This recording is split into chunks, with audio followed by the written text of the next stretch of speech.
Ouça o Agro, Gestão e Mercado, com Natália Fernandes, um podcast do Sistema CNA Senar. Olá, esse é mais um episódio do podcast Ouça o Agro, Gestão e Mercado, seu podcast sobre mercados agropecuários e gestão de custos e riscos de preços em negócios rurais. O episódio de hoje é sobre proteção contra oscilações de preços agropecuários. Eu sou a Natália Fernandes, coordenadora do Núcleo de Inteligência de Mercado da CNA, e o nosso convidado de hoje é o Pedro Stark, da Messen Investimentos. Seja bem-vindo, Pedro. Tudo bem? Tudo certinho? Boa tarde, pessoal. Boa tarde. Tudo bem. Bom, Pedro, é um grande prazer ter a Messen Investimentos como parceiro da CNA nessa iniciativa de compartilhar informações sobre ferramentas que podem ajudar o produtor a gente acha um assunto tão relevante, né, que elaboramos em conjunto um material completíssimo. Quem está nos ouvindo aí vai poder acessar depois no site da CNA, que é um fluxograma para ajudar o produtor a encontrar qual é a melhor ferramenta de gestão de risco de preço, de acordo com o perfil de cada um. Então lá tem informações bem objetivas sobre isso, é isso que a gente vai falar um pouco aqui hoje.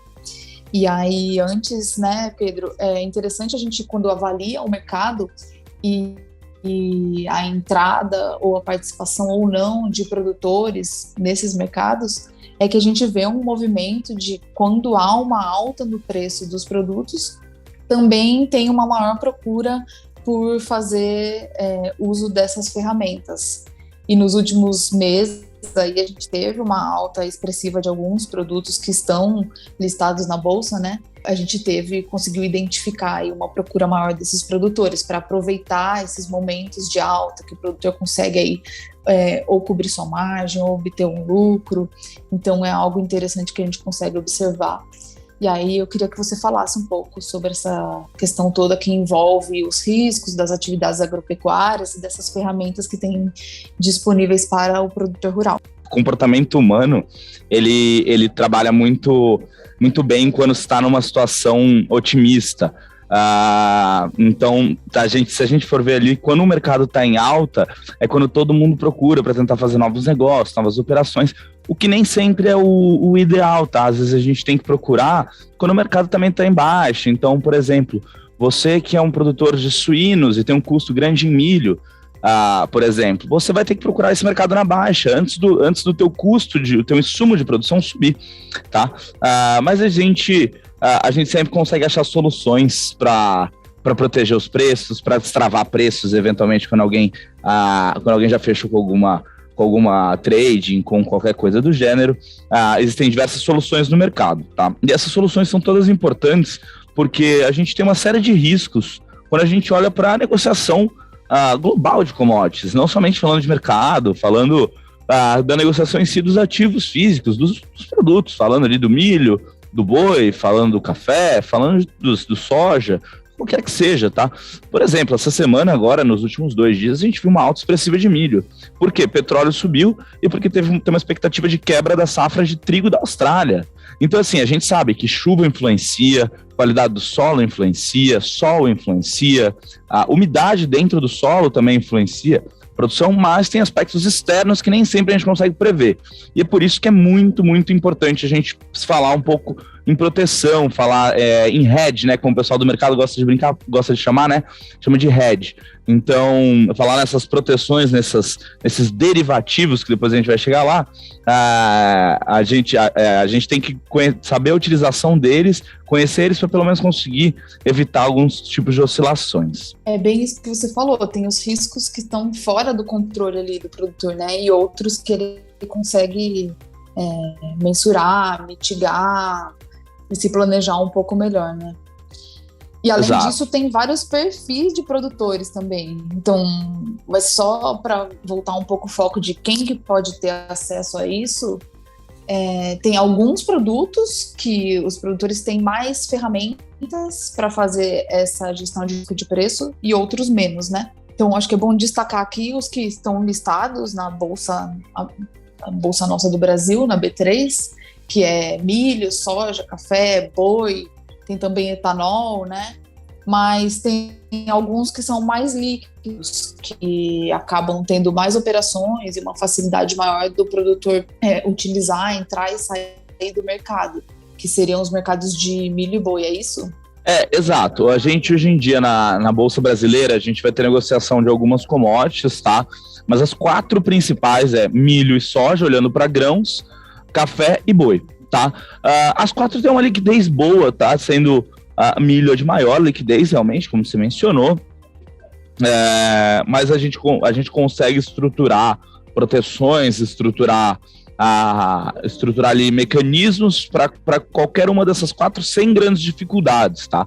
Além disso, o produtor pode buscar derivativos, né? Buscar proteções mais complexas ainda. Então, se às vezes a pessoa precisa proteger o farelo de soja ou o sorgo, coisa do gênero, por exemplo, para criação de gado, a gente consegue fazer isso via Chicago. Então, isso na Messing, isso na XP, outras corretoras também dão esse acesso, tá? E aí a diferença aqui que a gente fala é sempre da inteligência que tem nessa sinergia entre a parceria entre CNA e Messing, para a gente conseguir estruturar isso da melhor forma, tá?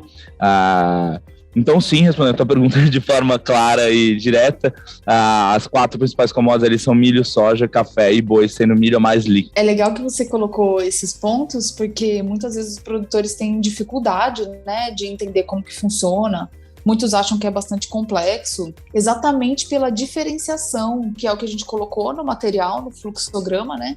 Tem os perfis diferentes, então tem questões regionais, de sistema de produção, o tamanho do produtor, nível tecnológico, faturamento, tudo isso vai interferir no tipo de investimento, de proteção que esse produtor vai fazer. Então tem questões específicas aí, algumas bem definitivas, que vão falar para o produtor se é melhor ele investir em um tipo de ferramenta ou em outro. Então eu queria que você falasse um pouco, deixasse mais claro essas questões, Pedro. O que é decisivo ali para os produtores conseguirem entender melhor para que lado eles podem ir. Claro, perfeito. Eu acho que assim, para a gente começar a falar desse tópico de perfis ali de produtores, a primeira coisa que a gente tem que entender é que o mercado financeiro ele tem sim a sua complexidade, tá? Mas ao mesmo ponto que ele tem uma complexidade, ele entrega ativos bem mais, digamos, justos do que alguns outros players do mercado que não são do mercado financeiro, que entregam coisas mais fáceis de se entender. Então, assim, o mercado ele entrega uma coisa que tem que quebrar um pouquinho a cabeça, faz parte do jogo, mas ele entrega um ativo de muito maior qualidade, muito maior padronização, tá? É muito mais bem regulado, tá? Então, assim, o mercado ele tem sim, essas dificuldades, é justamente para isso que a gente está aqui para ajudar, tá? Até para isso que a gente está dando esse bate-papo hoje, tá? E o que vai diferenciar ali qual tipo de ativo a gente vai escolher e qual tipo que a gente não vai escolher?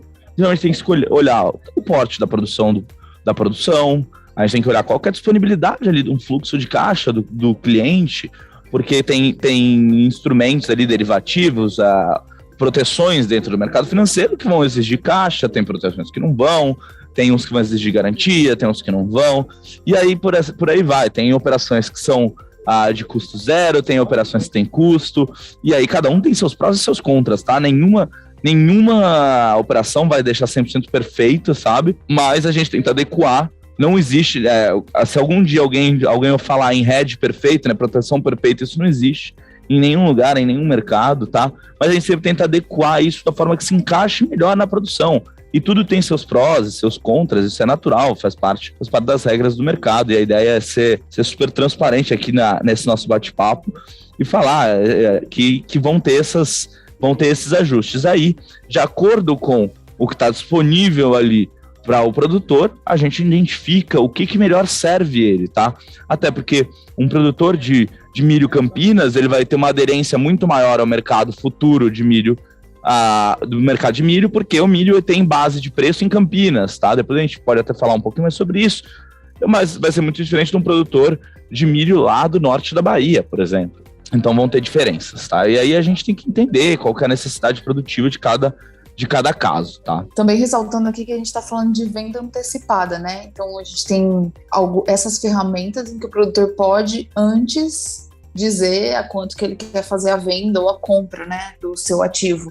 Então lá no documento que a gente preparou, tem um caminho bem interessante que o produtor vai conseguir identificar lá se para ele é melhor ele fazer uma operação no mercado futuro ou no mercado de opções ou com o NDF, que é o mercado a termo, que o Pedro até deu alguns exemplos aí, alguns produtos que não estão listados na bolsa aqui, também tem opção de fazer em outras bolsas. Então são dessas ferramentas que a gente está falando, que estão aí disponíveis para o produtor. Então, Pedro, conta pra gente uma operação assim que deu certo, dá um exemplo aí para o produtor conseguir entender um pouco melhor que momento que ele pode entrar, que volume que ele pode fazer e como realmente é o resultado de ele ter conseguido a produção. Acho que a gente pode pegar o exemplo do milho, né, que serve tanto para agricultores, é uma cultura relevante no Brasil, e também para pecuaristas que compram esse insumo. Você tem um exemplo legal aí para contar?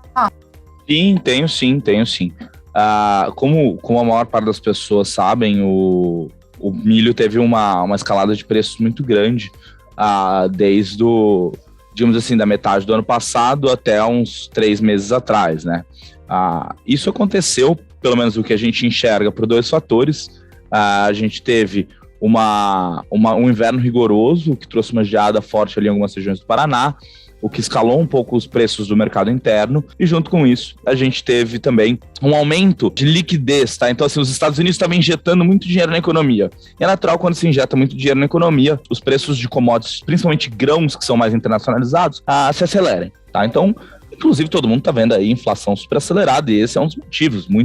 Os Estados Unidos injetou muito dinheiro na economia, e não só os Estados Unidos, diversos países, tá? Mas não vem ao caso. A gente teve um produtor que veio nos procurar, vendo a escalada de preço do milho, e ele já tinha travado o preço dele com uma trading. Então, ele pegou e falou, nossa, já tô com meu preço travado, tô travado em X reais a saca, como é que eu faço para, por exemplo, me destravar com essa trading? E aí a gente foi lá e operou no mercado de opções, tá?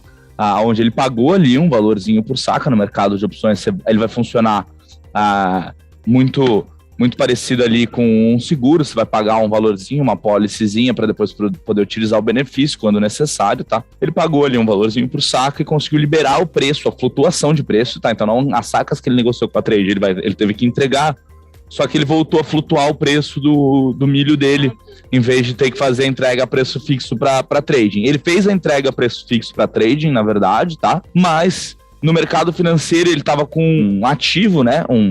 Uma opção na conta dele que estava flutuando conforme o preço do milho subia. Então, basicamente, o que ele fez? Ele foi lá e comprou um direito de compra. Ele comprou um direito de compra. Fica engraçada a frase. Lá do milho. Quando o milho passou esse direito de compra, então vamos falar em valores simbólicos. Vamos supor, eu comprei um direito de compra a 10 reais. Se foi para 15, eu tenho direito de comprar a 10, algo que vale 15. Eu ganho essa diferença, tá? Então, assim, dando exemplos bem alegóricos, tá? Porque a gente também não pode nunca abrir detalhes de clientes. O sigilo é uma coisa muito importante pra gente. A gente teve um cliente que buscou a gente, tinha travado um preço com a trade, viu a escalada do preço do milho e veio procurar a gente para negociar no mercado de opções para destravar o preço. E o contrário também pode ser verdadeiro. O milho chega lá em cima, a gente vai lá e trava o preço para antes que ele caia. Você que é vendedor de milho, não se prejudique.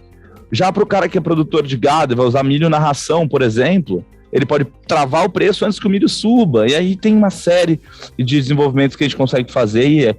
E aí, claro, voltamos à pergunta anterior que você tinha me feito, que você tinha falado. A gente tem que entender caso a caso.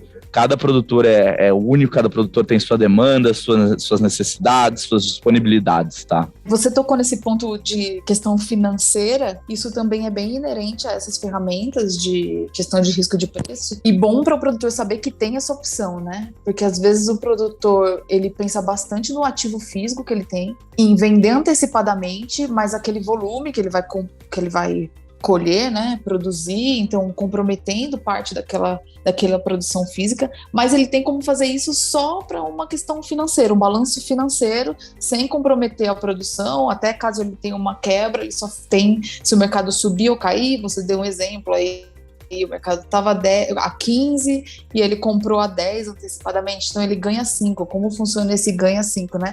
Realmente é uma questão financeira ali, em que a bolsa cai na conta do produtor. Se ele faz isso, ele continua com a produção dele para vender no físico ou fazer outro tipo de operação, né?